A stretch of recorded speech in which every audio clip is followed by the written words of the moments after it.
The following video was recorded during ArcVic's 2015 OCD and Anxiety Week seminar. To see more segments from this exciting yearly event, or to learn more about ArcVic's helpline, support group, recovery programs, and community and professional education training, please visit the ArcVic website at www.arcvic.org.au.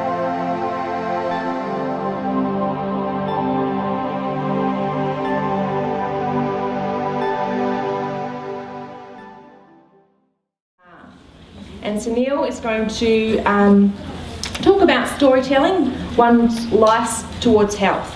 Sunil is an associate professor of psychology at Swinburne University. He's also been a member of our board for many years, and over the years he's also given a lot of his time to ArcVic and very much part of the ArcVic family. So please welcome Sunil Bhar.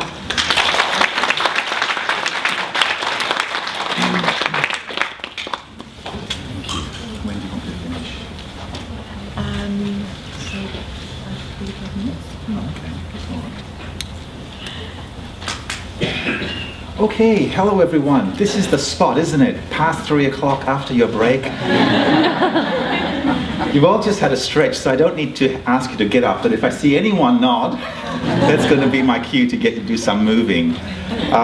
Well, it's a great pleasure to be here, obviously. I've been involved in many of these events, and what strikes me is that everyone comes with a real sense of goodwill.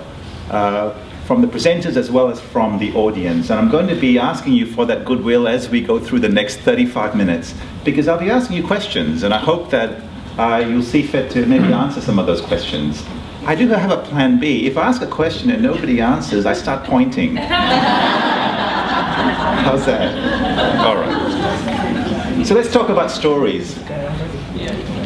We love stories. In fact, we can't imagine life without stories. Wherever we go, we're immersed in stories. You can imagine that even at the dawn of time, stories surrounded people wherever they lived. And now when we think of stories, we think of the stories that we pay to see, the so-called movies. The movie industry is booming, isn't it? Of all those movies, which one earned the most money? Jurassic Park. All of them. All of them. Once you start earning more than $1 billion, you're in the top 10. Depending on which list you go to, it tells you which is the highest grossing movie of all time, and that's Gone with the Wind. Once you adjust for inflation. If you don't adjust for inflation, it's not Titanic, it's Avatar. Did you know that? Avatar, highest grossing movie of all time. I think Titanic is number 2 or 3. However, don't despair, Jurassic Park is climbing up very rapidly. So if you thought there was nothing in it for dinosaurs and stories, you're wrong. People are flocking to the cinemas to look at Jurassic Park. So we're in love with stories, aren't we? We pay for them, we'd like to see them. Stories are entertaining. In fact, you can appreciate that children are extremely entertained by stories, and companies such as Walt Disney know this. But stories do more than entertain, of course. They transport us. By becoming immersed in a story, we can leave our lives as we understand them and be transported to a different place. And that place doesn't even have to be a logical place. We can be in space. We can be a superhero, we can be in a world inhabited by ghosts, or we can be in a place that makes us feel very safe. And sometimes therapists harvest the power of stories by deliberately asking clients and patients to imagine themselves in places that they feel safe in. Has anyone had that experience where you visualized deliberately yourself in a safe place? We all did it. We just did it. Oh, you just did it? Oh, well, that's a good question then. Okay. There are a few ways of doing this. Sometimes therapists would say to a client, I'd like you to imagine seeing yourself next to the beach. And then there's another way of saying it, where I'd like you to imagine being wherever you'd like to be that makes you feel safe. Which method was tried earlier? The latter. And the reason for that is when you get a client to think about themselves being in a place that you think is safe, they may not necessarily think that at all. They may not want to be next to the water. So stories are transportive. They transport us to a different place. However, stories can also teach, can't they? If you think about those 3 stories up there, do you recognize them? The boy who cried wolf? What's the lesson there? Sorry? Don't tell lies. The boy cried wolf. Don't piss people off. I'm sorry? Don't annoy people. Don't. Oh, is that the lesson you took from it? Don't annoy people. Okay. Pinocchio? Same, don't tell lies. What about the 3 pigs? What on earth is the lesson there?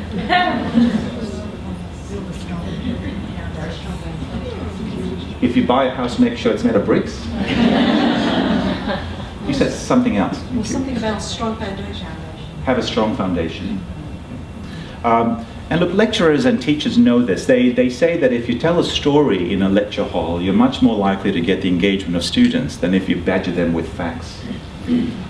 So our most cherished instructors, people who we believe have charisma, they're master storytellers, aren't they? They're able to weave in a fact within the context of a story because they know that stories are instructional. They teach us. And finally, one could say that stories connect us. Talking about one's stories around a fireside, kids reading stories to their children, these are different ways of connecting with others. Anyone have the pleasure of going to a school reunion? Well done. I avoided mine for 25 years. Finally went along. There's only 2 hands raised, so no one went to a school reunion. Oh, so you're just like me. Oh, okay, 5 hands, 6 hands. Because you think, what on earth am I going to talk to these people about? I haven't seen them for 30 years. But what ends up happening is sometimes you come across someone who you like and remember, and you start talking about stories. You talk about Mrs. So-and-so, or what happened at the school ground, or do you remember the old oak tree? You talk about things that are shared between the 2 of you. Is that right? Some people have had that experience. And before long, what you're doing is you're using the storytelling between the 2 of you to forge a connection or to reconnect. So stories are very connecting. In fact, in some hospitals, particularly those where people stay for a long time, or in residential care facilities, there are groups that are set up deliberately so to help people tell stories about their lives to each other. And sometimes these storytelling circles focus on a particular theme, such as, let's talk about cutlery. What on earth can I say about cutlery? You know, you can say quite a lot about cutlery. Another theme is, let's talk about those TV shows we used to watch. They don't play I Love Lucy anymore. Remember that one episode? And before long, you've got a group that's exchanging stories. So stories are very, very powerful as a way of helping people connect with each other. But here's a question that I'd like us to maybe get our thinking around. Can they transform us? Can stories be what we call transformative? So what do we mean by that? The proposition is that as social beings, we construct our sense of who we are, our identity, our past, our expectations, through the telling of stories. Do you agree with that proposition? Yes. A couple of you said yes. Can I tell us why? Why do you agree with that statement? What is it about that that seems true? I am who I believe I am, and that is the story that I have told myself about my past. Mm-hmm. I am who I believe I am, and that's the story I've told myself about my past. Who else? Thank you. The storytelling of family as well, of family and who they tell me I am. Mm-hmm. And this particularly reminds me of tribal settings where it's all about storytelling and the stories are passed down through generations, and it really forms the fabric of who they are. That's right. We are people who never give up. That's right. So stories can be more than simply verifying or adding a dimension to one person's identity. they can define a community or a country. So the Anzac story is one that lives on. Yeah.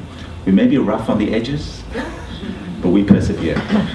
Oral histories amongst indigenous tribes would be very important. What function does the oral history serve?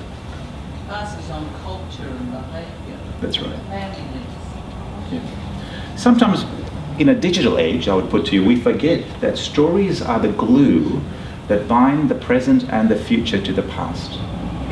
It's through the retelling of stories that we feel a sense of belonging. This is who I am, this is my story. And if my story connects to your story, that gives us something in common. And when that happens multiple times, that forges a community. In my culture, the Sikh culture, the story is that we are warriors. We don't ever give up. In fact, if you come across a man who is from the Sikh culture, you'll often find the name Singh, S-I-N-G-H. Singh translates into lion. So the story has made its way into the naming of Sikh men. Every Sikh man has the word Singh somewhere in his name. It's a branding, isn't it? It's a branding of one's identity. Advertisers know this too, that they can transform products through the use of stories. If I say to you Coca-Cola, one possibility is that it's a sugary drink. Another possibility is that your life's going to be much better with it. Right? So advertisers and historians have known for a very long time that stories are transformative or potentially transformative. They take you from the mundane, the ordinary, and they imbue that reality with a meaning that is coming from the story. So we were very interested in this idea that stories are transformative, and I'd like to present to you some research that helps us to understand, firstly, whether stories can be used in the interest of mental and physical health, and secondly, what is it about stories that can be healing? So those are the two questions that I'll be inviting you to consider. For this example, I'll read the text because I'm aware it's very small. In fact, I can't read it on mine. So in on a series of experiments with younger and older people, we asked individuals to come into a lab, and we presented them with this question.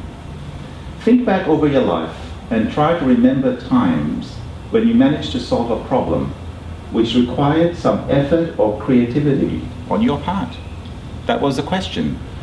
And they thought about that question for a while, and as they began to answer, we asked them to elaborate.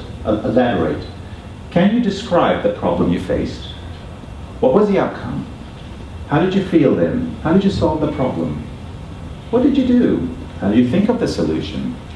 What qualities did you show which helped solve that problem? You can appreciate what the experimenters were trying to do here. We were trying to elicit the story of problem-solving success. And for many of the individuals that we see in the clinic and also in labs, they come in with a story of defeat. They feel that life has been overwhelming, and so for just these few minutes, we wanted to give the story of survival, the story of triumph, the story of success and erring. And we found that in about 20 minutes, people started to experience a reduction in depressed mood. That's just a fancy way of saying an improvement in how they felt. So in about 20 minutes, people started to feel better. 20 minutes. There's a lot of talk about brief therapy. That's as brief as probably would like. In 20 minutes, you can have a mood-inducing experience if you're asked those questions. Furthermore, we found that people started to not only feel better, but they began to think about themselves in a different way. It's a phrase called problem-solving efficacy. They began to think about themselves as problem solvers. Now, the take-home message from these experiments for us is that maybe a series of questions can ignite, can trigger the story of you being a problem solver. Very, very interesting hypothesis. So we began to be even more curious. And so this time, we began to ask a different sort of question. And the question here was, could storytelling simply be remembering facts? Is that all a story is? That all we have to do is remember one thing after another, and essentially you've told a story? Or is there something more going on when you tell a story about your life? To test out this question, or to examine this question, we split a group of people into one of two groups. In one group, they received a memory task. This is called the Wisconsin card sorting task. And your task is really to remember where cards go. And so for about 15-20 minutes, you're meant to sort cards in their appropriate categories. Essentially, it's a memory task. In another group, we did the reminiscing that we've just gone through. Those questions about problem-solving success. Tell me about a time when you solved your problem. Okay, so we've got two separate conditions, a memory condition and a storytelling condition. Because it's a university, we couldn't stop there, so we hooked our participants to a machine called an EEG. Thank goodness there are participants out there who volunteer for this kind of thing. It's essentially painless. If anyone wants to do it, please see me. Sorry? No, it's completely painless. Yeah. All that's involved is sticking electrodes to your head all around. So that takes about 20 minutes. And you don't pierce your scalp like they used to. It's basically a cap. So completely fine. And these volunteers agreed for that to happen, to wear a cap with electrodes. And essentially what an EEG machine does is it tells us which parts of the brain are active, because it reads the electrical signals of the brain. So we can map out which parts of the brain are working the hardest when someone tells a story compared to when someone's doing a memory task. And this is what we found. Now, I expect you all to know what this diagram means, but I have trouble thinking about it at times, so I'm going to walk us through it. This is the memory task right here, and this, if you like, is the brain. Imagine that you're looking at me, and you can see right through my head, and this is what you'll see, the brain. Right? This is an EEG description of the brain. When someone does a memory task, the brain regions involved are the temporal lobe and the frontal lobe. The temporal lobe is responsible for memory. That's where our memories are stored. And the frontal lobe is responsible for making decisions. And that kind of makes sense. If I'm going to ask you to sort cards into piles, you've got to remember what categories you're meant to adhere to, as well as make decisions about where the ace goes compared to the clubs go. Now compare that to the people who are asked to tell a story about their lives, a problem-solving success. In fact, the frontal areas of the brain aren't working at all. It's almost as if there's no decision-making going on, but it's the back portion of the brain that's working very, very hard. And this portion of the brain is referred to as the occipital lobe. And we became very curious. What does the occipital lobe do? And experimenters told us that the occipital lobe is responsible for visual spatial memory. So when you see things in your mind, when you were asked to go to that safe place, it was this part of your brain that was working, the part of your brain that creates images. And so the conclusion from this experiment is that when we ask someone to tell a story about their lives, they're not just remembering one event after another, they're constructing it into a movie in their brains, in their minds. And they're seeing the movie. So, asking a client to tell a story can be very powerful because you're creating in their minds a visual movie. And movies can be transportive, can't they? The person can live throughout the story, and so it's very important to get stories of success and triumph. So the next question is, what is a story? Is it simply a recounting of one event after another? So let me tell you about an experience. I went to the zoo. I first saw the tigers, then the hippopotamus.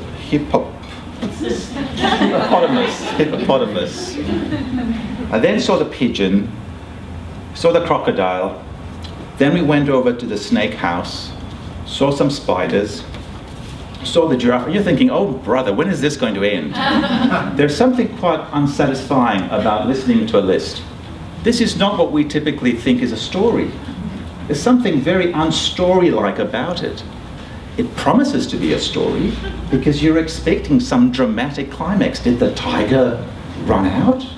Which one was the most interesting animal you saw? We're waiting for a climax. The people who've thought about this suggest that every story has to have three things: a start, a middle, and an end. And we know this from the many, many stories that we've been immersed by or within. Let's talk about Goldilocks. So the background, it all starts with Goldilocks being lost. I'm pretty sure that's one version of the story. She was lost, wasn't she, in the woods? Right. That's the background. We think, well, so what? But she then finds a house, right, inhabited by 3 bears. I'm just testing that you know the story. This example doesn't work if you don't know what I'm talking about. And suddenly we go, 3 bears? Our interest is spiked. What could be in the house? Well, she tries many things. And here's where the listing comes in. She tries sitting on chairs, the porridge, the bed. And we're thinking, does she have time? And then the climax, the bears come back. Remember that part of the story? And this is the part where you go, really, the bears are back? What's going to happen? This is where the protagonist, Goldilocks, is now face to face with the antagonist, the 3 bears. Then there's a resolution. It ends. Now Goldilocks runs away. And there are various meanings you can draw from this story. A, don't intrude into bears' houses. But the meaning that we come to is, phew, that ended well. What agility Goldilocks has, slipping out of the window. Okay, what a lucky break she had. There's a resolution to the story. That story feels quite satisfying, as opposed to the zoo story, or the zoo tales. The resolution of the story becomes very important. It's how you end it. There's been a lot of research on the way in which stories are ended in our minds, and the stories that tend to be most healing are ones that end with one of these 3 resolutions. Redemption, where your values are emphasized. Someone might say, it was very hard watching so-and-so die, but from that death, I learned not to take life for granted. There's a reaffirmation of a value. If you like, this is your classic rags to riches, where through a very, very difficult experience, some merit has been found in that particular experience. It's not minimizing the difficulty. It's saying that from this experience, this is one thing that I drew from it. The second ending or resolution is communion, that relationships are strengthened. My illness has made me a better listener, so I can connect better to other people. And the third ending is autonomy or agency, where independence and autonomy is prized. I'm a fighter. I might be down at the moment, but it's not going to keep me down forever. I get up. It's a reassertion of one's autonomy. Compare that to a story that goes something like that. That was difficult. It stayed difficult. And I'm defeated. You can tell that someone who tells themselves that story over and over again is going to walk a little bit lower, aren't they? They're going to feel weaker, and they're going to feel defeated, because that's the story that they've been telling themselves. Research from the US has taken this one step closer. It suggested that in fact, all you need to do is to write your story down every day for a certain amount of time. And over time, find a way of maybe reaching one of those 3 endings. You don't need to have that aim deliberately in mind, but as you continue writing about something that's been difficult for you, as you write about your life experience, what they call journaling, you might be able to draw some meaning from adverse experiences, from difficult experiences. So let me read that text, because I can't read it here, so I'll just go over and read it for you. These are the instructions from those experiments. It's by a a pretty well-known researcher in the US called James Pennybaker. For the next 3 days, I would like you to write about your very deepest thoughts and feelings about the most traumatic experiences of your entire life. In your writing, I'd like you to really let go and explore your very deepest emotions and thoughts. You might tie this trauma to your childhood or your relationships with others, including parents, lovers, friends, or relatives. You may also link this event to your past, your present, or your future, or to who you have been, who you would like to be, or who you are now. You may write about the same general issues or experiences on all days of writing, or on different topics each day. Not everyone has had a single trauma, but all of us have had major conflicts, stressors. And you can write about these as well. All your writing will be completely confidential. Don't worry about spelling, sentence structure, or grammar. The only rule is that once you begin writing, continue to do so until your time is up. And if you're wondering how much time that is, it's usually in the vicinity of 20 minutes. So the daily exercise is to write whatever it is that you want, that you think you can do, for about 20 minutes. If you don't want to write about the greatest trauma you've ever had, don't write about it. But the idea is that you have an opportunity every day to write about the difficulties that you've had in life. One of the most surprising outcomes from this research is that not only do people experience an emotional outcome from that writing, but it seems that it taps into those somatic outcomes as well. After a while, people report less physiological arousal. Initially, the writing feels very exposing, but once someone has written over and over again, machines find that the individual is not as aroused, they're not as anxious about contending with the subject matter. The individuals report an improvement in mood. Blood pressure machines show that blood pressure has been lowered. Children who are asked to write about difficulties they've experienced seem to show an improvement in the school grades. And medical patients start to visit their GPs less. What? Really? Writing for 20 minutes does that? Why? Why does it do it? What is it about writing one story that does these things? Yep. It's helping you to integrate your own experience. It's helping you to integrate your own experience. Yep, there was another hand, I think.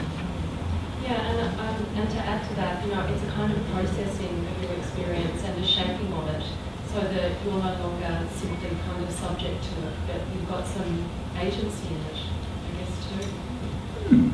Yeah, you've got some agency. You're the author of this story. Yeah. Nobody's going to see it. You can say whatever you like. Yeah. You're letting it move, like it's not remaining static and squashed and held pushed down. Yes. You're Okay. giving movement to it. Yeah. So some people say it's good to get things off your chest. So this would be an equivalent to what you're saying. It's not pushed down. You're giving it some air. Yeah. The back. Yeah, just similar to what the other lady was saying. Like a lot of things are buried and stuff, and you're intentional about writing that down and releasing that pain, and if you're writing along those lines. Yeah. So it impacts the whole body. It impacts the whole body. Absolutely. Not just one's emotions or one's thinking, but one's body as well. Whole brain. Yeah. Yeah. Are you going to explain how this fits in with the concept of healing stories? Because what they're writing down is not necessarily ending well. Yes. That's exactly So right. they're playing at what could be a negative story. Yeah. So that's a very good question. How does this tie in with the concept of healing stories? Remember those 3 endings? Oops. Redemption, communion, and agency. The experimenters have found that people who can find this meaning in their adversity do much better. But it doesn't come easy. It comes through repeated processing, repeated revisiting of the information, remembering new events, new experiences, trying to search for some meaning that makes sense of what was gone on. There's no instruction for the authors to reach those conclusions. Yeah. So the fourth element of a healing story is expression. Telling your story in itself may be somewhat therapeutic. Some therapists call it exposure work. But if you're able to tell your story over and over again, the difficult stories, you see that it's not so commanding of your emotions and of your attention. You've kind of got it off your chest. Other people have a different view that somehow if we keep stories to ourselves, the difficult stories, they fester. And it's very therapeutic to confess, to disclose. So the process of telling a story might be healing as well as the way in which it's resolved. So it's a great question. So, I hope that you're beguiled by this hypothesis that stories are transformative. I think I've come to the end of my time, but you've been a wonderful audience. Thank you so much for your participation.